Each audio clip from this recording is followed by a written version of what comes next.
안녕하십니까.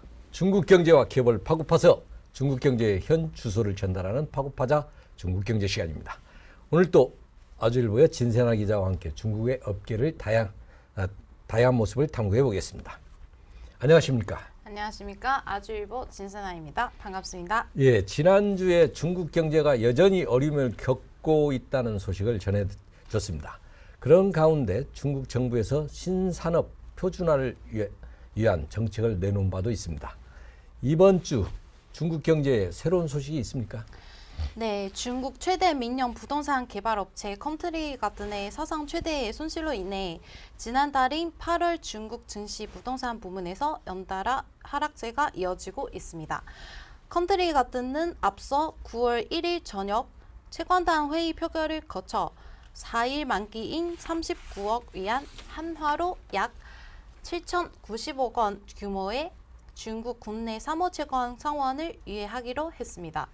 4일 만기 후 3개월 동안은 매달 원리금의 2%씩 총 6%를 우선 지급하고 12개월과 24개월째에는 원리금의 각각 10%, 15%를 30개월과 36개월째에는 원리금의 각각 25%, 44%를 지불하는 방안을 제시했으며 채권단에도 이를 받아들였습니다.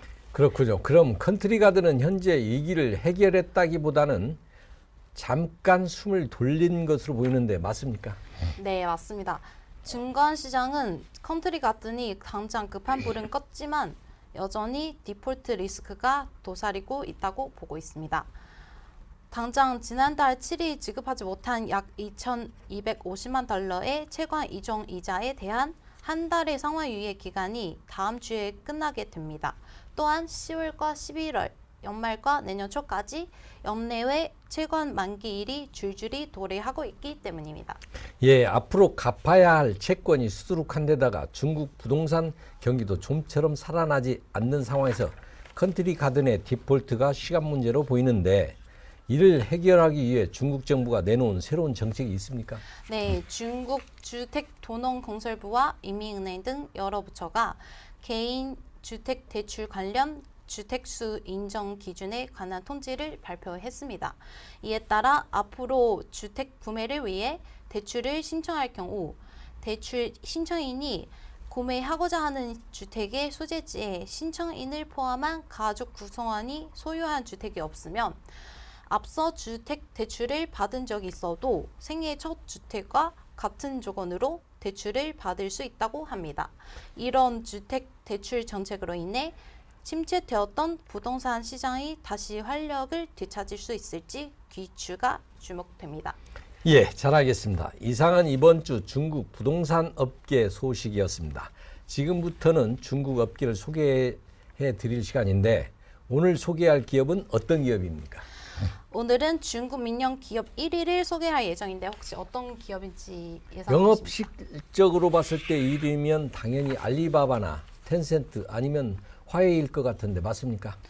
네, 불과 2021년까지도 정답은 셋 중 하나였지만 2022년 기업들의 연간 재무제표에 따르면 놀랍게도 이 거대한 세 기업을 뛰어넘은 기업이 있었습니다. 바로 2022년 유일하게 매출 1조 위안 달성과 함께 1위로 올라선 진더닷컴입니다. 매출이 전년도 대비 9.9% 증가했으며 임직원 수도 55만 명을 돌파했습니다. 20만여 명의 화웨이의 임직원 수에 비하면 진더닷컴의 규모가 얼마나 막대한지 느낄 수가 있습니다. 예, 징동닷컴이 알리바바의 라이벌이라고 들었는데 그럼 이번에는 알리바바를 이긴 겁니까? 네, 2022년 성과를 보면 당연히 알리바바의 라이벌로 볼 수 있겠습니다. 진동닷컴은 2024년에 설립된 중국의 온라인 쇼핑 플랫폼으로 전자상 거래 시장 점유율 2위를 차지하고 있으며 알리바바와 함께 중국 전자상 거래 시장을 양분하고 있습니다. 진동닷컴은 전자제품, 패션, 가전, 뷰티, 식품 등 다양한 카테고리 제품을 판매하고 있으며 수년간 물류 네트워크를 확장해 적극적으로 투자한 결과 현재 중국 전역에 1,000개 이상의 물류센터를 보유하고 있습니다.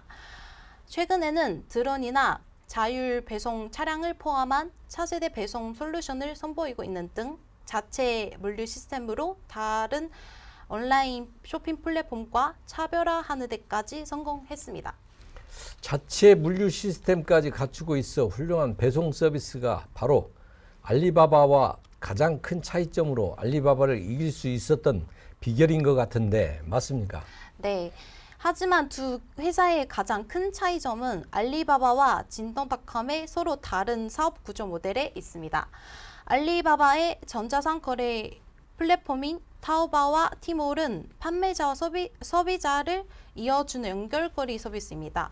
고객들이 플랫폼 내에서 자유롭게 거래할 수 있는 서비스를 제공하고 판매자들에게 판매 수수료를 챙깁니다. 그렇지만 자체적으로 물품 재고를 확보하거나 판매 제품을 검사 및 관리하지는 않습니다. 알리바바는 단순히 판매자와 소비자를 연결해 주는 서비스이기 때문에 판매 제품이 잘못된 제품일 경우에도 알리바바에게는 책임을 물을 수가 없습니다. 알리바바와 달리 진동닷컴은 직접 물류를 확보하고 자체적인 물류 네트워크를 통해서 주문을 처리합니다. 진동닷컴의 사업 모델은 알리바바보다 낮은 영업이익을 창출하지만 제품의 품질부터 소비자 서비스, 배송 속도 관리까지 여러 측면에서 장점이 가지고 있습니다. 그렇군요. 알리바바를 이긴 중국 민영기업 1위이며 업계에서 다른 기업들과 차별화시키는 데도 성공했으니 해외 증시에도 당연히 상장했겠네요. 네, 맞습니다. 2014년에 진동닷컴이 뉴욕 증시 상장과 함께 17억 8천만 달러를 조달하면서 당시 미국 증시에 상장한 중국 인터넷 기업 중 가장 큰 규모를 기록했습니다. 그러나 미국이 뉴욕 증시에 상장된 중국 기업에 대한 규제를 조이자 중국 기업들이 홍콩 증시에 이중 상장을 시작했습니다.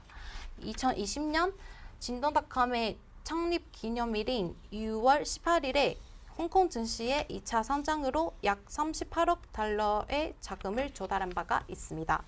현재 진동닷컴이 뉴욕 증시와 홍콩 증시에서 시가총액은 각 540억 달러 정도입니다. 예, 그럼 마지막으로 진동닷컴이 최근에 공개한 실적을 간단하게 전해주시죠. 네, 진동닷컴이 공개한 올해 2분기 실적에 따르면 총 매출은 시장 예상치를 초과한 2,879억 위안으로 전년 동기 대비 7.6% 증가했고 영업이익은 72.61억 위안으로 전년 동기 대비 93.21% 폭증했습니다. 핵심 지표들을 봤을 때는 전반적으로 예상치보다 더 좋은 실적을 기록한 것으로 나타났습니다. 예, 그렇군요.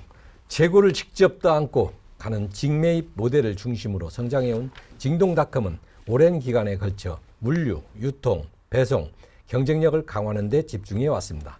이로 인해 중국 온라인 쇼핑 플랫폼으로 매출과 수익이 지속적으로 증가하여 정상까지 올라갈 수 있었던 것 같습니다.